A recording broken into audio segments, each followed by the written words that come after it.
On this episode, Karen Howe, the first journalist ever allowed inside OpenAI's offices. She sat face to face with Sam Altman's lieutenants, asking the vital questions that they suddenly struggled to answer. She believes that she saw what seemed a secretive empire in the making, powered by billions, powered by one man's ideology, and then a race to control your future. This is the room where it happened. First-hand accounts from behind closed doors in business, inside the rooms, feeling the pressure and helping you work out what to do if it's ever your turn at the table. Brought to you by IFS, this is the room where it happened with Karen Howe. Well, Karen, let's start by you taking us into the room where you had a conversation with Sam Altman's lieutenants. What did they reveal to you that perhaps made you slightly worried and maybe even changed the entire narrative of what you were going to write about OpenAI? Yeah, so this conversation happened in 2019 when I was a reporter at MIT Technology Review covering fundamental AI research. And OpenAI at the time was certainly not the company that it was today and didn't have the public reputation that it did today. But it was on my radar because I was trying to find organizations that were really pushing the frontier of AI, and OpenAI fashioned themselves as that. And so I embedded within the company for 3 days. And the very first interview that I had is the one that you mentioned, where I then sat down with Greg Brockman, the chief technology officer at the time, and Ilya Sutskever, the chief scientist at the time. What I was really curious about was OpenAI fashioned itself as, first and foremost, a nonprofit working on these fundamental AI research breakthroughs for the benefit of all of humanity. But secondarily, they had this term that they were really popularizing in the lexicon, artificial general intelligence, this idea that they were specifically pushing to advance AI software to a point where it could become as capable, if not more capable, than humans. And the reason why they had to do that was they, first of all, thought it was possible, and second of all, believed that they needed to, the good guys needed to get there first instead of the bad guys. So I was kind of just probing Greg and Ilya in that conversation. What is artificial general intelligence? What do you envision a future like with this technology? How are you actually going to get there? What are the harms or risks of the bad guys getting AGI first? Essentially just asking really, really basic questions about their premise as an organization.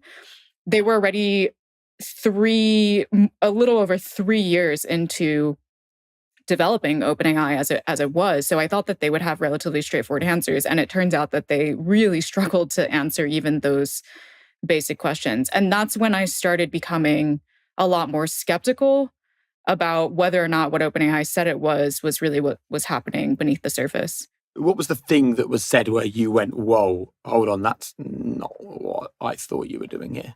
There was nothing specifically that they said where I just had a shock factor moment. It was more like, one of the first questions I asked was, why are you spending billions of dollars on the problem of artificial general intelligence instead of something else? You're saying that you could build these systems to then solve climate change, but why not just deploy billions of dollars on existing climate technologies that we know are already going to make a dent on this particular problem? And they couldn't even really articulate that. Like, I remember Greg paused for about 15 seconds and then said, Ilya, maybe you take this one. And so it was little moments like that. And then after that meeting where we'd it was 45 minutes roughly, and we kind of went around a little bit in circles where basically the answer to every question ultimately ended up with, well, OpenAI's mission is to build is to ensure artificial general intelligence benefits all of humanity. And that is what we're doing. And I thought the logic was very cyclical. Like, no matter what question I asked, it kind of always went back to the mission statement. So then after that meeting, I started interviewing researchers, and other executives within the organization over the course of the 3 days. And another thing that I started noticing was people said that the fact that no one could really define what AGI was a feature, not a bug. This was very much a scientific endeavor. They were exploring the frontiers of science to figure out the shape of what this technology would look like, which sounds reasonable until you consider the fact that they're deploying billions of dollars along the production of this technology that they are then promising is going to potentially bring utopia. And that is how they're continuing to accumulate those billions of dollars and continuing to get public license to forge ahead and create this technology. And then the other thing that I noticed was that the organization was weirdly secretive for what a nonprofit, a company that professed to be still a nonprofit that was meant to do research that they would open source to the public. They would not let me interview people without a comms person present. They wouldn't let me go just walk around to different parts of the office. And it was all because they were worried that I would see something that was not sanctioned to be publicly opened up to the public. And it was just odd because the premise was that everything would be opened up to the public. So there were all of these just little moments that ultimately amounted to me wondering whether to actually take what they said about themselves at face value. And then after my time within the company, I continued to source interviews on my own with people who worked there, and they started to confirm that there was a disconnect between what the brand and the veneer of OpenAI was and what they actually did behind closed doors. And the reason why I think this is a really important conversation for us to have, right, is that there will be some people listening to this going, well, they're a business. They don't have to tell you everything that they're doing when they're running their own business. Like, you can't go and get every single secret from McDonald's or Coca-Cola or Nike. But this is not just any other business. This is the business that is effectively controlling the future of our planet and therefore the future of humanity. It's a business that we're so excited to dive into, so excited to use, so excited to work with. It's going to transform business, transform relationships, transform the world. So I feel like you that we do need to know, like, what is the end game here? Like, what are you doing with all of our data? What are you doing with the hours that we spend on your platforms trying to run our lives using your systems? So do you feel that at any time, Karen, you have the answer to this? Have you worked out whether they just didn't really know, or whether they are and were then actually doing things they just don't want the likes of you and I to know? It's a great question. And I completely agree with everything that you mentioned, that this business is not any other business, and the lack of transparency does have profound consequences and ripple effects. I would also add that it's funny because when I was embedding within OpenAI, it was actually not a business. It was a nonprofit. So, and it continues to kind of, this is like a key tension all the way up until present day, where there are still people within the organization that are still not quite convinced that OpenAI is a business. Do you think it's a business? Do I think it's a business? 100%. But I also think that to understand it purely as a business, to your point, is insufficient for really understanding the full shape and texture of its operations. So in my book, Empire of AI, the reason why I call the book Empire is because these companies, I really think, need to be thought of as new forms of empire. They're not just operating in the business sphere, they are also operating in the political sphere. They're accruing an enormous amount of social, political, economic capital. They're accruing an enormous amount of land, energy, water, raw resources to build this technology. One of the driving motivators behind what OpenAI does is a kind of this quasi-religious ideology that artificial general intelligence is right on the horizon, and it's somehow going to bring profound benefit to humanity. And this is also very imperial in nature. You know, the empires of old, they were driven by a religious ideology of, we need to bring progress and modernity to all of humanity. And that's why we need to engage in grabbing all of this land, grabbing all of these raw resources, exploiting labor, building these technologies that ultimately fortify the empire and could potentially end up exacerbating global inequalities. And that is essentially what is also motivating OpenAI. And it is because the driver is not just financial, it is also ideological. I think different people that you talk to within the organization will have totally different interpretations of what they're doing and why, because it is every person kind of has their own personal value system that they're using as a prism through which to see OpenAI's mission and how to achieve it. And did you ever have an opportunity to sit down directly with Sam Altman and say, what is the end game here? What is this all about? No, Sam Altman never agreed to sit down with me. But, other journalists have asked him that question, and he's effectively said different stories depending on what is relevant of the moment. So when he's in front of Congress or the UK government and he's talking about why OpenAI shouldn't be regulated and needs to continue pushing forward and advancing the cutting edge, he'll evoke these ideas of AGI will ultimately resolve poverty. It will cure cancer. It will completely resolve all of our climate problems, and paint these really far-fetched but beautiful visions of a possible future world of a profound abundance. Other times when he's talking with journalists, he will kind of just turn into an aw shucks, well, I'm not, I don't really have any end game. I'm just trying to build like cool products and trying to help people and trying to create a super assistant that does amazing things in your life. And so the story kind of shifts depending on what his audience is, and it ultimately doesn't actually get to the core of the revealed preference of what OpenAI's actions show. What do you think is the end game from all the research you've done, the conversations you've had, the rooms that you have had access to that people like me haven't? What do you think are they aiming for here? It's very complicated. Depends on who you are talking about within the organization. Because ultimately, an organization doesn't have a single end game. It's sort of a collection of different people with different end games. In terms of talking about Sam Altman's end game, I cannot ascertain explicitly what his end game is, but it is not lost on me that every single tech billionaire now has an AI outfit. That is an important fact to just understand.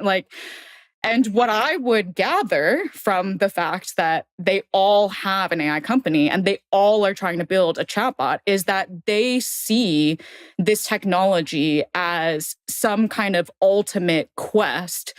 And if they can control developing their version of AI, they can make it in their own image. And that is going to help them to continue to accumulate significant power and potentially more wealth and more control over the future of how humanity is going to go. Other people within the organizations, I mentioned this word quasi-religious. There are people who they think that they are creating a digital god or protecting us from a digital demon, and that this is their calling, that they were brought to this earth to usher in a new form of intelligence that will be the next stage of the human species or the next continuation of the human species. And so the organization OpenAI as a whole ends up being a strange conglomeration of all of these different beliefs, ideologies, endgames. And the manifestation is that it ends up having this incredibly imperial-like conquest where it's trying to dominate the whole world. See, one of the things that I'm thinking about here, Karen, is I don't know what the other alternative is, because we have OpenAI, which feels like it's tied quite closely to one man's belief and ideology and the direction that he wants it to go. And we have all these many other people working within the organization that might have different ideas, but someone has to be driving the direction of OpenAI. Someone has to be deciding what our future looks like. Someone has to be thinking, right, what's the most valuable thing this can do for humankind? Someone has to be looking at the biggest risks that are posed to us as a species and wondering if AI can solve them. So if it isn't these people, then who is it? And is there a system, do you think, whereby we, as the human beings that are going to be impacted by this, deserve to have some kind of say over the people that are making these decisions for us. Yeah, I mean, this is my fundamental critique of the tech industry in general and OpenAI in particular, is that the way that I agree with you that there needs to be people that think deeply about the challenges that we face and how to get to a better future. You know, we all want to improve our quality of life. We want better healthcare, better education. We don't want war anymore. We want peace. These are all things that there need to be people thinking about, but they should also be elected representatives that represent all of us. And there should be a democratic form of governance around these extremely consequential issues and how they should be resolved and how we tackle them. And in general, that's just not at all how Silicon Valley operates. OpenAI doesn't operate that way. Meta doesn't operate that way. Google, Microsoft, Apple, they operate in a much more techno-authoritarian way where they dictate to billions of users, or in OpenAI's case, hundreds of millions of users, exactly what their these profoundly influential algorithms are going to do and integrate into their lives and shape the course of their healthcare, their economic opportunities, their educational opportunities. I mean, ultimately, like we need to have a say in these things that are molding who we become as a society. And I think that maybe at the very beginning of this journey, we didn't feel that we needed a say because we were sold this dream that these are people building structures to protect us as human beings, right? AGI was going to solve all of our problems for us, so let us get on with it and we will do it. And actually, I wonder whether the more you've looked and the more that you've scratched and the more you've seen below the surface, you think that actually that's some really smart branding cloaking a kind of classic Silicon Valley business. Yes. Short answer. One thing that's really interesting about Altman as a person is he's extremely strategic. And, you know, both his detractors and his boosters agree on this, that he's very long-term strategic.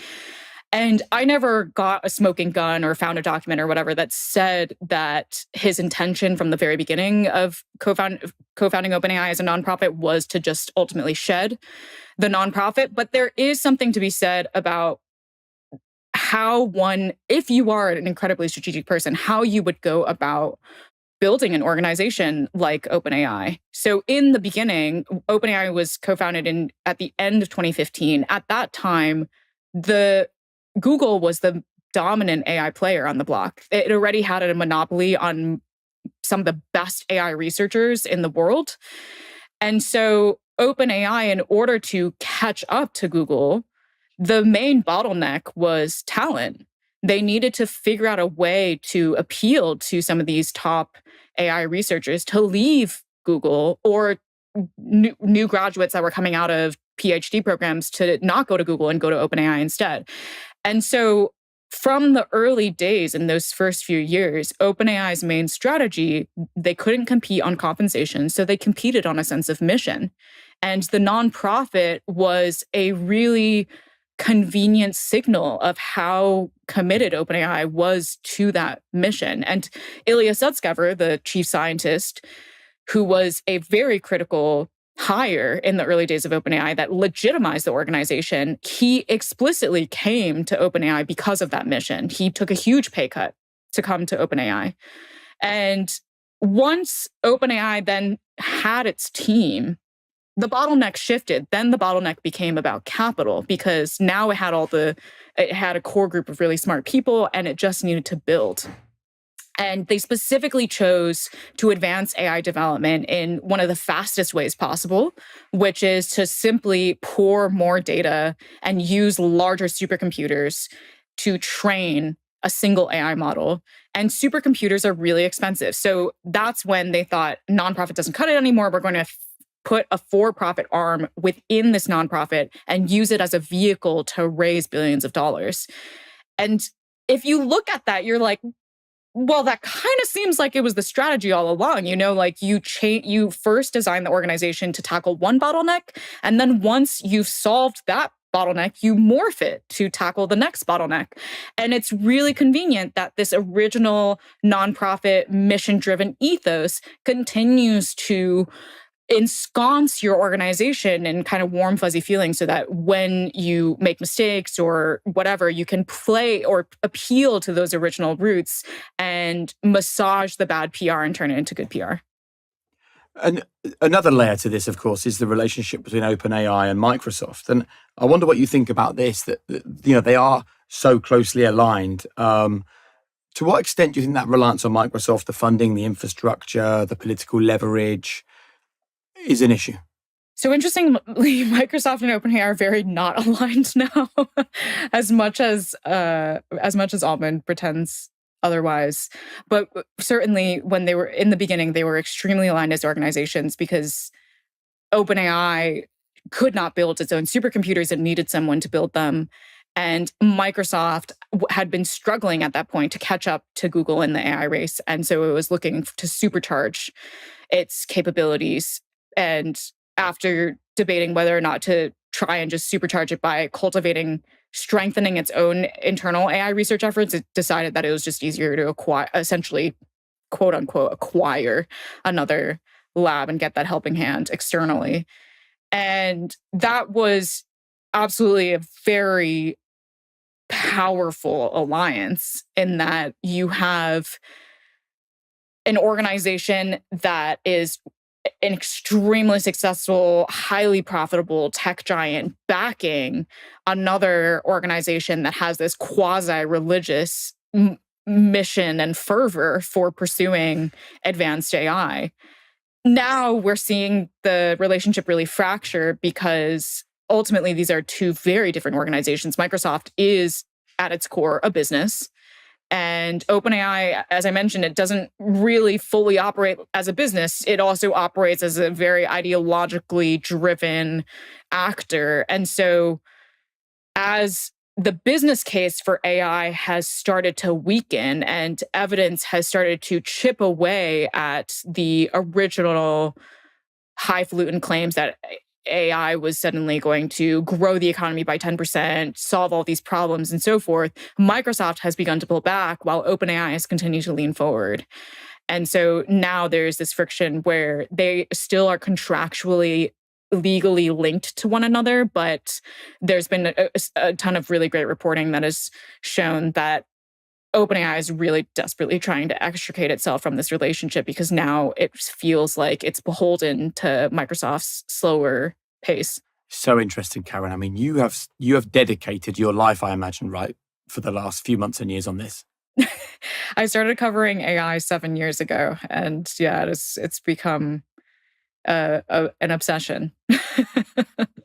So the question for the likes of me and many people that will listen or watch this episode is, with everything that you've seen, what is the thing or the things that worry you the most? My biggest concern is that these companies, OpenAI, but all of the other Silicon Valley giants and tech and AI giants, they have grown so powerful that they really are beginning to completely warp and distort democracy. They are able to make, they can acquire land, create digital currencies, take people's energy and water, hike up their utility bills, distort people's educational and economic opportunities just with the wave of a hand based on what they decide to deploy in their products one day to the next, based either on business or ideological grounds. And now we're seeing in the US this strategic alliance between Silicon Valley and the US government, which was arguably originally the only entity that was more powerful than Silicon Valley and could actually regulate these companies. And now under the Trump administration, we see absolutely no interest from the US government in playing that countervailing force.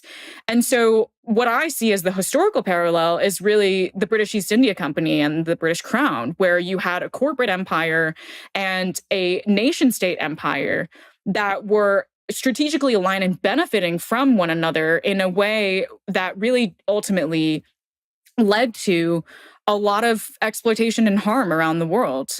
And so that is my greatest fear, is that if we continue to be on this trajectory where these companies get more and more and more and more powerful and more wealthy, where they can just buy up whatever they want and knock over whatever obstacles in their way, that we are going to lose the ability to collectively self-determine our futures, and that's when democracy dies.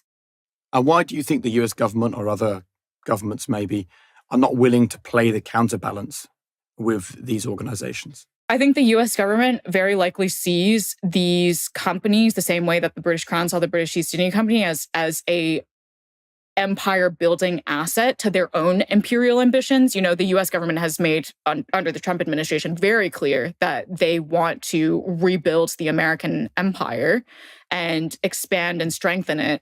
And so they see these American tech companies as tools for doing so as quickly as possible. So that they're striking up these deals where they're trying to deploy OpenAI's technologies all around the world, and they're trying to help OpenAI build more data centers to facilitate that. And, there was an op-ed in the Financial Times from a former Dutch parliamentarian, Mariette Schaake, who mentioned, isn't it convenient that the US government is trying to install all this American hardware and software all around the world that they could then, in their imagination, turn on and off at any time? So I think that is sort of the reason why the US government is unwilling to do anything to check these companies, because it believes that it can maintain control over these organizations and continue to use them as hands to perpetuate their own political will. And why does this seem to worry you so much more than the way the world has looked for the last 20 years anyway? Because if I think about it, I don't really know who owns or runs the company where all of my personal data is stored. I don't know who owns or runs the company where all my email conversations are stored. I don't really know who owns or runs the company that provides me with my water, my gas, my electricity. The information that I seem to be watching or absorbing on social media, I assume, is real because that's the way the human brain works. Why does this AI conversation concern you so much more than the fact that really our world has been run by businesses now for decades? It's the scale. So even compared to social media, which already we can argue was problematic in its scale, AI is way worse. So if we look at Meta as an example, which both existed in the social media era and now is trying to refashion itself as an AI company, under the social media era, Meta accumulated around 4 billion user accounts worth of data. When it came time for them to develop generative AI and they wanted to outcompete ChatGPT, the New York Times reported that there were internal conversations of executives lamenting the fact that they did not have enough user data to do that, which is bananas. They had 4 billion user accounts of data at that point. And so they were talking about, in addition to that data, what about if we bought out Simon and Schuster for all of their books so that we could train a generative AI system? And what if we continue scraping the internet? And what if we continue acquiring all this other data?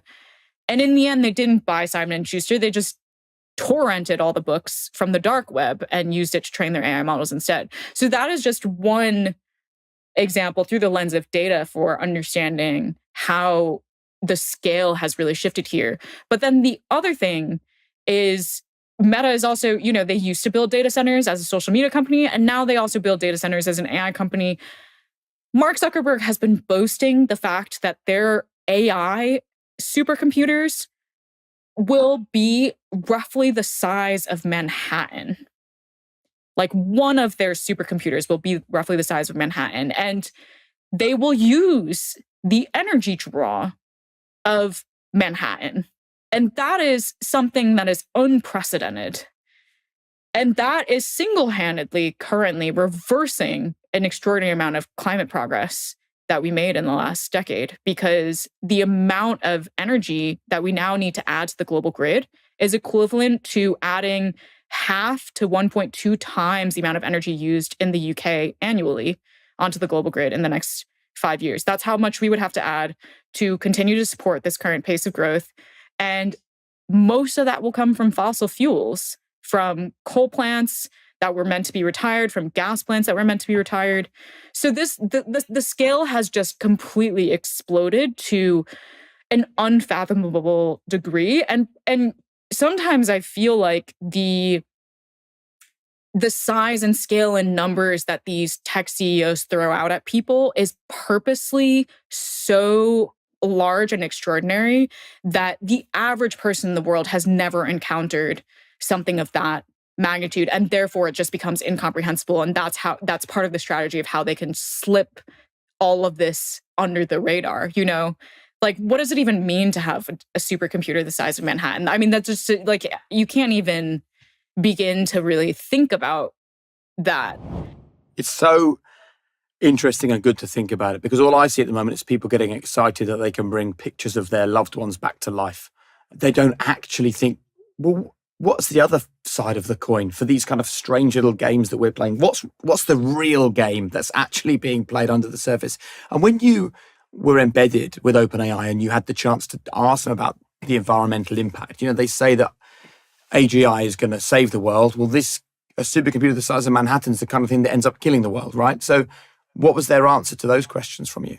Yeah. So at that time, there had just been a paper that had come out that, I mean, we're talking like this in 2019, large language models then do not even qualify as large language models today. We're talking about around 4 orders of magnitude of increase in the amount of data and the size of the supercomputers that are now training the models today. But even then, OpenAI had just developed GPT-2, which was a generation and a half before ChatGPT. And there had already been a paper that was calling out the fact that these types of language models were incredibly carbon intensive.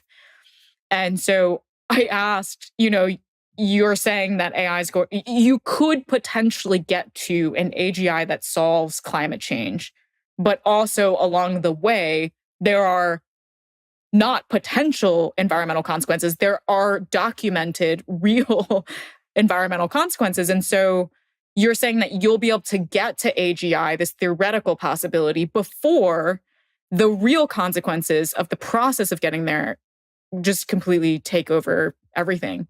And Greg Bachman said, I wouldn't go too far down that rabbit hole. The answer in itself tells you quite a lot, doesn't it? Yeah. And Ilya Sutskever later said to Cade Metz, who is a New York Times reporter, longtime chronicler of the AI industry as well, this technology will become so useful that the Earth will be covered in supercomputers and power stations.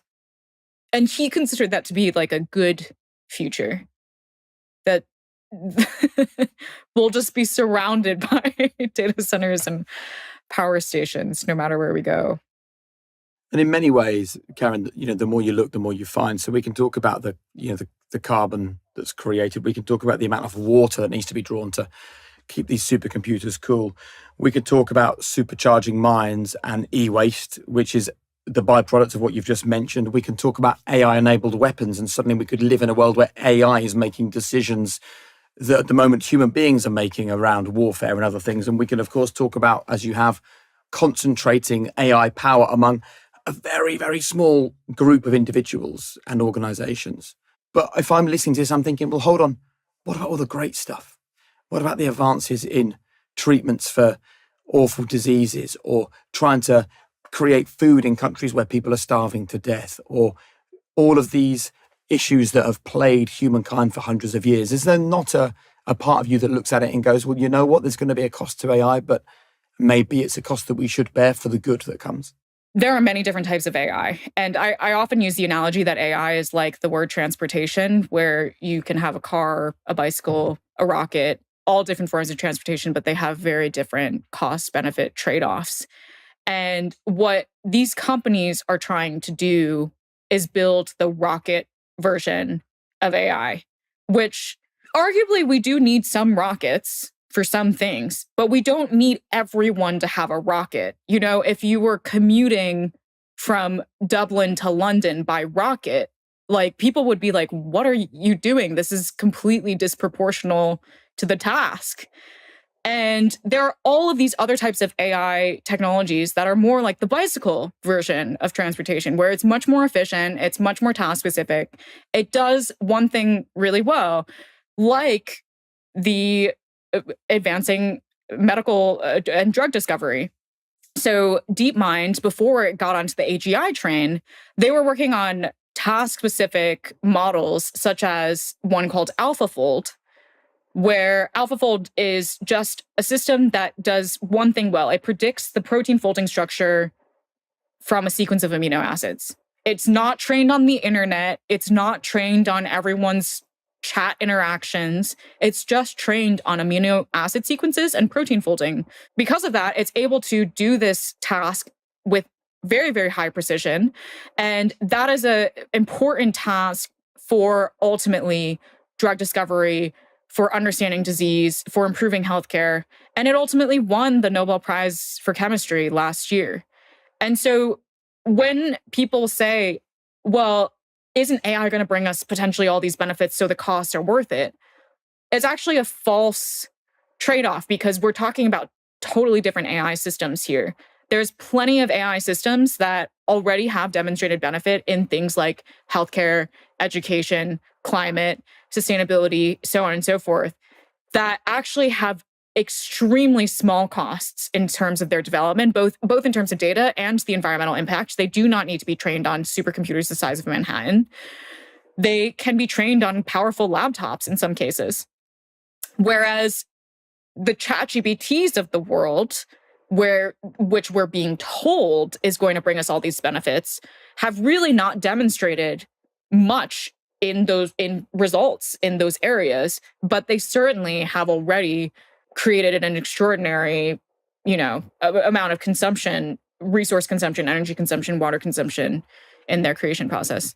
Look, Karen, your book is blowing up across the States. People are talking about the things that are in it. But I suppose the most important question is, what now needs to be done? If your book has one impact, what would you like that impact to be? I really want people to understand that technology development is not inevitable, and that it is also not just the purview of people that work in tech companies. Actually, every single person, regardless of where you sit in society, can have a say in technology development.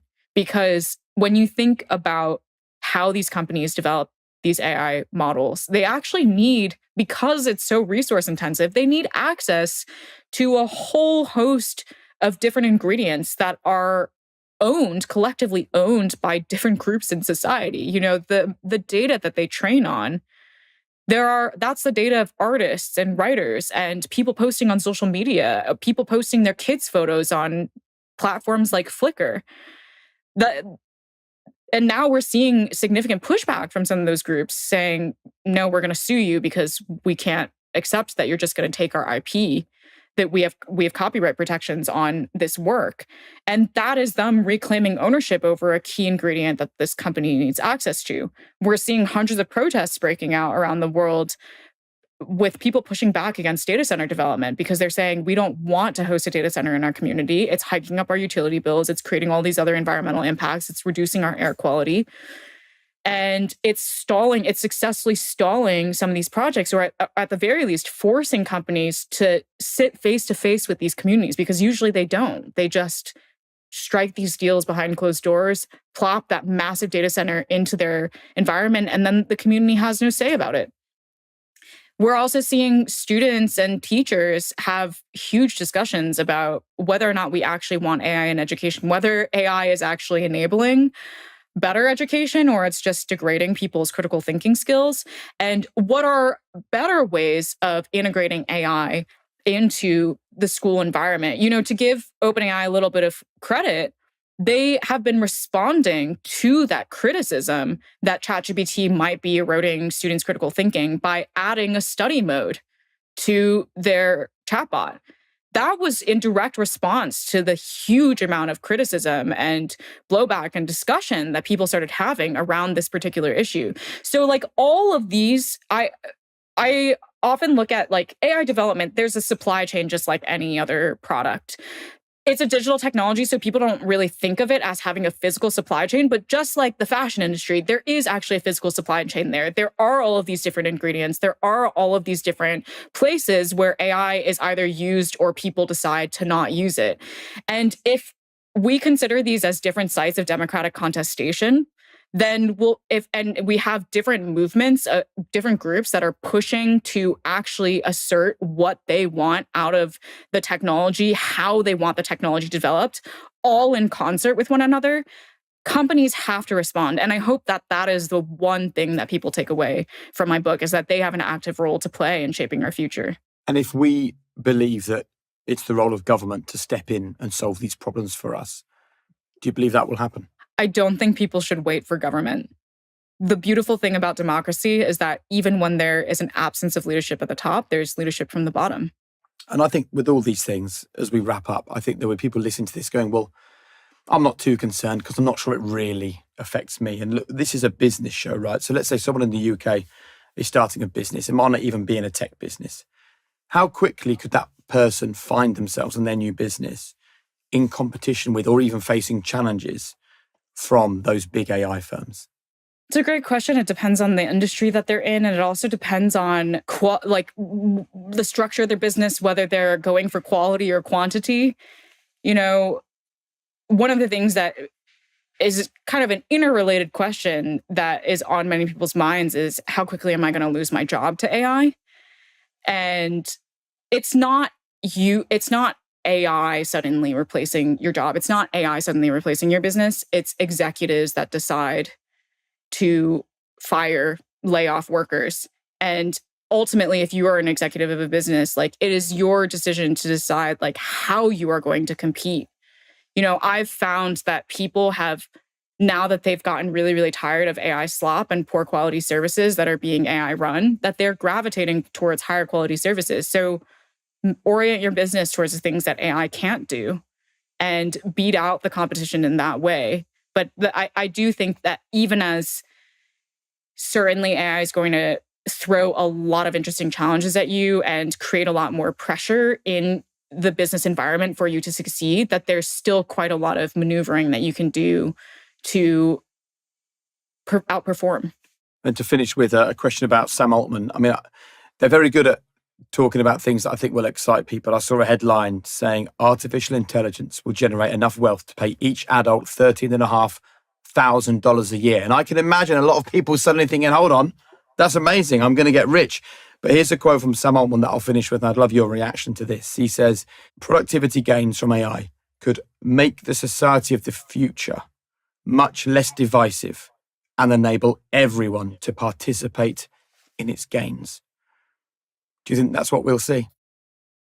Well, what I know is what we're seeing now, which is that the AI boom has created more billionaires at a faster rate than ever before, and has left new college graduates with an inability to find economic opportunities. So what I see currently is that it is creating more inequality, more divisiveness. And that should be the strongest signal for what would come next if we don't take our future in our own hands and change the trajectory of AI development. Karen, there was so much talk about the exciting things that AI is going to bring us. I think it's a really important conversation for you to show us the other side of the coin. And it's not just guesswork. You've been in there. You've spoken to the people. You've seen the whites of their eyes. You've spent years researching this. You've put in the hours. And I think people should listen to you. So thank you very much for your time. Thank you so much, Jake. So I think the biggest thing that I thought about having that conversation with Karen is how I feel like I have just seen one side of AI. All I've thought about is, how does it benefit me? How can it benefit my businesses? How can I work faster? How can I work smarter? How can I get it into the hands of my teams? I've genuinely not stopped until this conversation and thought to myself, what is the cost of this? What is the other side of that coin? How risky and dangerous is it that these companies, these AI businesses, which are without question going to be a huge part of our future, are controlled by very few people? How worried should we be that big governments are not stepping in to control it, to regulate it, to protect us as individuals. But at the same time, I felt inspired by the fact that she was saying that we, as individuals who seemingly are often powerless, actually do have the power to make a real difference here. And I don't want you to leave this thinking, well, that was a scaremongering conversation about AI. No one is saying that AI isn't going to make an incredible difference to your life, to my life, to the lives of everybody around us. But it's really important we also have these conversations. So we understand the cost, we understand the people who are behind these movements, and we understand that it's not all going to be good in the future. There are going to be things that you and I really need to think about and think about carefully. Thanks so much for joining me.